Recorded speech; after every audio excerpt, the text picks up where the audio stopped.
tem poslopju zaseda slovenski parlament. Rečemo, da je dvodomen, to pa zato, ker je sestavljen iz dveh delov. Enemu rečemo državni zbor, v njem je 90 poslancev, drugi pa se imenuje državni svet, v njem je 40 mest. Svetniki zastopajo različna področja, zato so razdeljeni v 5 interesnih skupin.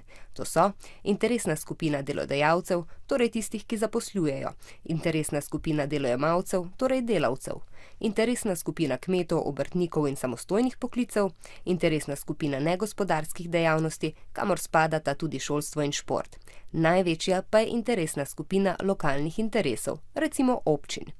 Svetniki se srečujejo in razpravljajo znotraj svojih skupin, imajo pa tudi seje, na katerih so navzoči vsi in tam tudi glasujejo. Obveščeni morajo biti o tem, kaj delajo poslanci v državnem zboru in lahko tudi izrazijo mnenje o njihovem delu. Prav tako lahko državni svet oziroma svetniki poslancem v državnem zboru predlagajo, naj sprejmejo določen zakon ali pa ga spremenijo. Svetniki zakona namreč ne morejo sprejeti. Lahko pa poslancem naložijo, naj na primer v zakonu, ki so ga v državnem zboru že sprejeli, presojajo še enkrat, ter da mora v takem primeru zanj glasovati več poslancev. Temu postopku rečemo odložilni veto. Če pa se zgodi, da si določen zakon ali predpis nekateri razlagajo različno, lahko državni svet poslancem v državnem zboru predlaga, naj odločijo, katera razlaga je edina veljavna.